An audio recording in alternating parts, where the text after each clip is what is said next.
Want to share your favorite Spotify tracks on Instagram? Let me show you how. Open the Spotify app on your device. Now play any song you like.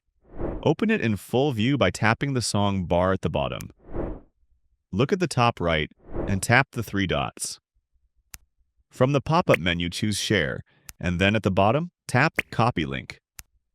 Now, with the copied link, open Instagram on your device.